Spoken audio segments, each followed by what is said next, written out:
Hey everyone. So today we're going to be looking at vocabulary and how you can easily fit it into your work to help increase your grades when it comes to either GCSE or A-level drama actually. So when we're looking at kind of your written work or your portfolios or exam work even, if you're not using vocabulary, you're not able to access those higher bands. So you need to get vocabulary in there.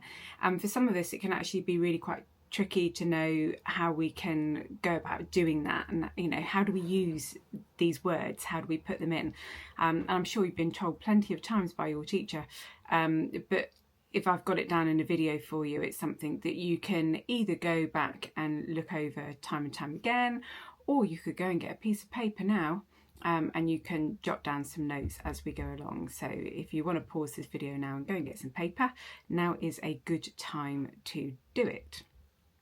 Right, so hopefully you're either all back with a pen and paper, or you're just kind of going to rewind this and watch it again and again.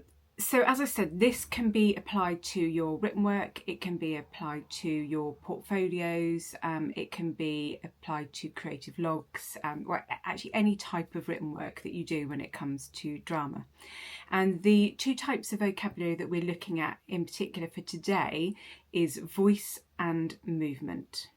Okay, so when we're looking at voice, we are actually looking at, there's loads of different words we can look at, but I'm going to try and make this as simple and easy to follow as possible. So the main things that I'm looking at when it comes to voice are pace, pitch, tone, and volume. You could, of course, go into accent and things like that as well, but we are looking at just pace, pitch, tone, and volume.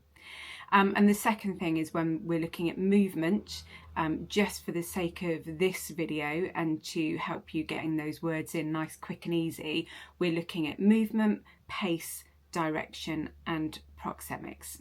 Okay, so that's what we're looking at for these sections. So let's start off with voice. Whenever we are wanting to talk about voice, we want to use those particular words, so pace, pitch, tone and volume, but we want to put a word in front of it. So like a descriptive word that's going to help us so that we're pairing things together. We're always pairing words. So for example, if I was going to use the word pace, they were speaking at a fast pace. They were speaking at a slow pace. They were speaking at a quick pace. So I'm putting a word in front of it. Okay, then we might look at pitch and we might say, okay, they're going to be speaking in a high pitch or a low pitch or a medium pitch. And then we're looking at tone. What type of tone are they speaking in? Is it a soft tone, an angry tone, an excited tone, a happy tone? And then obviously volume, we're talking about whether it's a loud volume, a quiet volume, etc. So we would maybe take either a character that we're playing if we're doing a portfolio or a creative log, or if it's in an exam, we might take a line from the script that a character is going to be saying. And we're going to try now and kind of string all of those things together. So we might say that in this scene, this character is, let's go for Halloween because it's nearly Halloween. Well, for me, it's nearly Halloween. You could be watching this in spring. I don't know. Anyway, we're saying that this character is talking at a fast pace at this point because they're quite scared. To show that they're scared, they're speaking at a high pitch with an anxious tone and in a loud volume so that they can be heard. Right, so then we've got a sentence where we've put those four words, the descriptive words, all in one line. And it really is as simple as that, putting the things together. So again, if it's your set text that you're looking at, you could be saying on this line, the character is feeling very happy because they've just, made a new friend, or they've just been given a really exciting gift for their birthday or for Christmas. I'm covering all seasons here.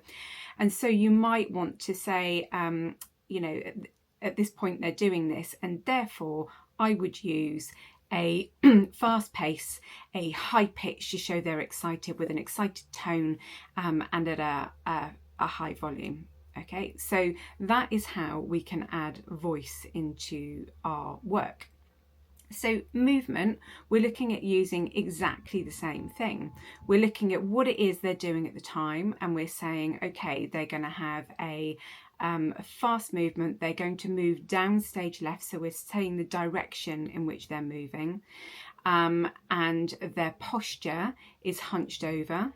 And they are in close proxemics to such and such a character. So again, we're taking these descriptive words. So again, if we were looking at movement from the point of view of your writing, say a portfolio or creative log, you could be saying at this particular point, my character's movements would be jerky, would be smooth to show that they're quite calm and laid back. Movement, again, you could talk about them sitting back and crossing their arms. That's a movement. You can talk about eye contact and things in interaction with other characters within your movement if you wanted to. But again, it's trying to pair these words up with a descriptive word. That's the nice, quick, easy way to get these in. You know, there are so many other things that I could tell you, but I'm trying to make this one nice and easy. So again, movement. Whereabouts are they going on the stage? What are they doing? Are they pointing at someone? Have they put their hands up? Pace, is it a fast pace, slow pace? The direction, downstage left, upstage right, centre stage. Get used to using those words, please. And then your proxemics. So are you in far proxemics to someone? Are you in close proxemics to someone? Does that show whether you are scared of them, whether you are close to that particular character? All right, so you're wanting to talk about your movement, your pace, your direction, and your proxemics. So again, you could link it to your text and you could say, in this line in the text, the character is feeling this way, and therefore I would show it with their movement by having them having a bent over posture to show that they're feeling quite upset. They would walk in a slow pace, downstage right, so that they were in far proxemics to the other characters to show that they are lonely. So what you probably need to do now is write down on a piece of paper, under voice, write down pace, pitch, tone, volume, and then write next to each word a whole sort of list of words that you could possibly pair and that you could use. And then do exactly the same thing for when it comes to movement, and look at movement, pace, direction, proxemics, and what different things you could write for that. And then essentially you've kind of got a little list in your arsenal that will help you with any exam, any written work, and you'll be able to just say them off pat, just like that. But it is a good idea to think what words you would put with them, what descriptive words you would put with them. And then they should start flowing really naturally. And when you link them all together, you've got a sentence that you can use within your exam or your written work.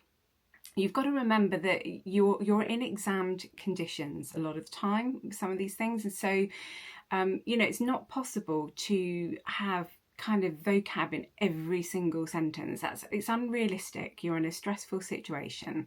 So actually, probably the best thing that you can do is try and get it in, you know, when you've got a bullet point that you're being asked to talk about voice or interaction, that you've got these words off the top of your head that you can put in. And as long as you are getting them embedded throughout your answer, not every sentence, but just throughout your answer, then you should be able to access those higher bands. Okay, so remember, voice is pace, pitch, tone and volume. And for movement, you're looking at movement, whether that be some sort of gesture or something you're doing, pace, direction and proxemics. And like I said, there are loads more you could add, but really those are the ones that you need to focus in on and get those right first. Any questions, just leave a note in the comments and I will try and get back to you. And if you're wanting to know a little bit about how you can write your portfolio for EduCast GCSE, then please have a look at some of my other videos. I hope you have a great day. Bye.